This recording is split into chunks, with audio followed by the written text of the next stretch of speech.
बिस्मिल्लाहिर्रहमानिर्रहीम second year. आज हम देखेंगे क्वेश्चन नंबर 43। क्वेश्चन नंबर 43 में आपको दो इक्वेशंस गिवन है, ठीक है। जो पहली इक्वेशन है वो आपकी y और x की इक्वेशन है और जो दूसरी इक्वेशन है वो आपकी x और y की इक्वेशन है, ठीक है। अब y और x की इक्वेशन है, इसमें से आपने y और x की इक्वेशन, इस इक्वेशन को आपने y और x में कन्वर्ट करना है, ठीक है। और ये जो दूसरी इक्वेशन है आप देख रहे हैं, इसको आपने x और y में कन्वर्ट करना है, ठीक है क्लास। इस पहली वाली इक्वेशन को आपने y और x में कन्वर्ट करना है और दूसरी वाली इक्वेशन को आपने x और y में कन्वर्ट करना है। उसके अलावा आपने फर्स्ट पार्ट में निकालना है, इनको रिलेशन फाइंड करना है। उसके अलावा इससे आपने कोरिलेशन को इंटरप्रेट भी करना है। दूसरे पार्ट में आपने x बार और y बार को फाइंड करना है। तो सबसे पहली जो इक्वेशन है उसको हमने y और x में कन्वर्ट करना है, ठीक है। अब आपकी जिस तरह ये इक्वेशन है, अब आपका जो -10y है ये इक्वल की उस दूसरी साइड पे आके क्या हो जाएगा, +10y, और ये 8x और +66 जो है वो आपका एज इट इज़ रहेगा, ठीक है, +66। अब आपका जो 10 है ये 10 सबके नीचे जाके डिवाइड हो जाएगा, ठीक है। तो जब 10 सबके नीचे जाके डिवाइड होगा तो 8/10 क्या होगा आपका 0.8 और 66/10 क्या होगा आपका 6.6, ठीक है। ये आपकी इक्वेशन क्या बन गई, y और x की आपकी इक्वेशन बन गई है। अब आपका जो x के साथ कांस्टेंट है, इस x के साथ के कांस्टेंट को हम क्या कहेंगे, b कहते हैं। तो ये अब आपका कौन सा b होगा, by(x) होगा, ठीक है क्लास। मैंने आपको बताया था x या y के साथ जो भी कांस्टेंट होता है वो b होता है। तो ये y और x की इक्वेशन है, इसीलिए इस b को हम क्या कहेंगे, by(x) कहेंगे। और जो आपकी दूसरी इक्वेशन है इसमें से हम बनाएंगे x और y, ठीक है। इस दूसरी इक्वेशन को हम किस में कन्वर्ट करेंगे, x और y में कन्वर्ट करेंगे। तो जो 40x है ये एज इट इज़ इधर ही रहेगा, लेकिन जो 18y है और 214 है ये इक्वल की दूसरी साइड पर जाके +18y हो जाएगा और +214 हो जाएगा। अब जो 40 है ये सब के नीचे जाके डिवाइड हो जाएगा, तो 80/40 हो जाएगा, ये 214/40 हो जाएगा। अब 18/40 क्या आ गया आपका 0.45 और 214/40 आपका क्या आ गया 5.35। अब जो y के साथ जो इक्वेशन है कांस्टेंट है उसको हम क्या कहेंगे, bxy कहेंगे, क्योंकि ये आपकी x और y की इक्वेशन है, इसीलिए इस b को हम क्या कहेंगे, bxy। सो आपका by(x) क्या आ गया आपका 0.8 और आपका bxy क्या आ गया 0.45। अब आप इसमें से कोरिलेशन फाइंड कर सकते हैं वो ज्योमेट्रिक मीन वाले फार्मूले से। तो r is equal two plus, क्योंकि दोनों इक्वेशन आपकी जो दोनों कांस्टेंट वो प्लस में है, इसलिए आप बाहर साइन कौन सा लगाएंगे, प्लस का साइन लगाएंगे। तो +√by(x) और bxy इन दोनों को आपस में मल्टीप्लाई करें तो आपका r क्या आ गया 0.6। तो 0.6 आपको क्या बता रहा है, strong positive correlation between x and y। ये आपका फर्स्ट पार्ट हो गया। अब सेकंड पार्ट में सेकंड ईयर आपने x बार और y बार निकालना है, ठीक है। तो आपकी जो इक्वेशन है, दोनों इक्वेशन है उनको हम मीन में कन्वर्ट करेंगे। तो मीन में कन्वर्ट करने के लिए जो आपके x है और जो y है वो x बार और y बार हो जाएगा, ठीक है। ये x और y क्या हो जाएगा, x बार और y बार। सो ये इक्वेशन के जब मीन में कन्वर्ट करेंगे तो ये क्या हो जाएगा, 8x बार -10y बार +66 = 0।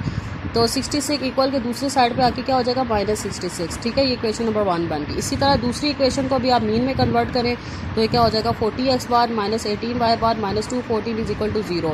तो ये -214 इक्वल के दूसरी साइड पे जाके क्या हो जाएगा +214। ये इक्वेशन नंबर 2 बन गई, ठीक है। ये आपकी दो इक्वेशन बन गई। अब इक्वेशन नंबर 1 को आप 5 से मल्टीप्लाई करें, ठीक है, क्योंकि हमने दोनों कॉन्स्टेंट को सेम बनाना है, ठीक है। ये 40 है तो इसको भी हमने 40 बनाना है, ठीक है, ताकि ये कैंसिल x बार कैंसिल होकर आपको y बार मिल जाए, ठीक है। तो इसीलिए इक्वेशन 1 को आप 5 से मल्टीप्लाई करेंगे। तो पूरी इक्वेशन 1 को 5 से मल्टीप्लाई करना है। 8 × 5 40x बार, 10 × 5 -50y बार, 66 × 5 = -330। ये इक्वेशन नंबर 3 बन गई। अब आपने इक्वेशन नंबर 3 और इक्वेशन नंबर 2 को आपस में सब्ट्रैक्ट करके आपने y बार निकालना है। ये आपकी इक्वेशन नंबर 3 है और ये आपकी इक्वेशन नंबर 2 है। और 40 सेम कांस्टेंट है तो ये साइन चेंज हो जाएंगे, जो प्लस है वो माइनस हो जाएगा, जो माइनस है वो प्लस हो जाएगा, प्लस है तो माइनस हो जाएगा। तो +40 -40 क्या हो गया, कैंसिल हो गया। -50 +18 क्या हो गया -32y बार, -330 -240 क्या हो गया -544, ठीक है। अब आपके जो माइनस माइनस है वो प्लस हो जाएंगे और 32 उसके नीचे जाके डिवाइड हो जाएगा और y बार आपका क्या आ गया 17।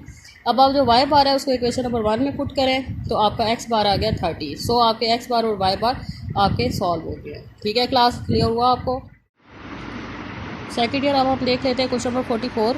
तो क्वेश्चन नंबर 44 में आपको r गिवन है, r 0.8 है। Variance of x is 16। तो वेरिएंस ऑफ x का क्या मतलब होता है, sx², ठीक है। वेरिएंस ऑफ x का क्या मतलब होगा, x², वो क्या गिवन है 16। sxy क्या आपको गिवन है 20। ये sxy आपका कोवेरिएंस होता है, ठीक है। जो मैंने आपको असाइनमेंट दी थी ना वो इसी से रिलेटेड थी कि आपने sxy फाइंड करना है। तो sxy 20 है, ये आपका कोवेरिएंस है। ठीक है। और एस एक्स स्क्वायर और एस वाई स्क्वायर ये क्या होते हैं, वेरिएंस होते हैं। इसी तरह स्टैंडर्ड डेविएशन ऑफ वाई आपको क्या होता है, एस वाई आपने फाइंड करना है, ठीक है। पहले पार्ट में आपने एस वाई फाइंड करना है। अब दूसरे वाई का जो दूसरे पार्ट का डाटा है उसमें आपको आर -0.75 गिवन है। Standard deviation of Y series का क्या मतलब है, एस वाई क्या गिवन है 5। समीशन x माइनस एक्स बार वाई माइनस वाई बार की क्या वैल्यू गिवन है, -15n। इसी तरह standard deviation of x series का क्या मतलब है, एस एक्स, वो आपने फाइंड करना है। तीसरे पार्ट में आपने कैलकुलेट नंबर ऑफ़ आइटम्स, तो नंबर ऑफ़ आइटम्स क्या होते हैं, n। तो n तीसरे पार्ट में आपने n फाइंड करना है। r आपको क्या गिवन है 0.5। समीशन x माइनस एक्स बार वाई माइनस वाई बार आपको क्या गिवन है 120। अब आप standard deviation of y series का क्या मतलब है, एस वाई क्या गिवन है आपको 8। और समीशन x माइनस एक्स बार का होल स्क्वायर आपको क्या गिवन है 90। पहले पार्ट में आपने एस वाई फाइंड करना है, दूसरे में आपने एस एक्स फाइंड करना है और तीसरे पार्ट में आपने n फाइंड करना है, ठीक है। अब पहले पार्ट को हम देख लेते हैं। तो पहले पार्ट में आपका r 0.8 गिवन है, एस एक्स स्क्वायर 16 गिवन है। तो उसमें से एक्स क्या आ गया 4, क्योंकि आपने इसका अंडर रूट लिया। जब भी आप वेरिएंस का अंडर रूट लेते हैं तो किस में कन्वर्ट हो जाता है, standard deviation. S x square variance है और एस एक्स क्या है, स्टैंडर्ड डेविएशन।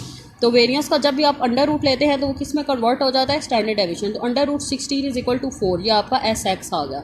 अब एस एक्स वाई का क्या गिवन है 20। आपने एस वाई को फाइंड करना है। तो जो आपका आर का फार्मूला है इसमें पुटिंग करेंगे, R = S X Y divided by S X और एस वाई। तो आर आपका 0.8 है, एस एक्स वाई आपका 20 है, एस एक्स 4 है और एस वाई आपने फाइंड करना है। तो अब आप 4 को 0.8 से मल्टीप्लाई करें, साथ एस वाई को भी 4 मल्टीप्लाई बाई एस वाई को 0.8 से मल्टीप्लाई करें तो क्या आएगा आपका 3.2 एस वाई और 20 एज इट इज़ रहेगा। अब 3.2 20 के नीचे जाके डिवाइड होगा और एस वाई आपका क्या आ गया 6.2।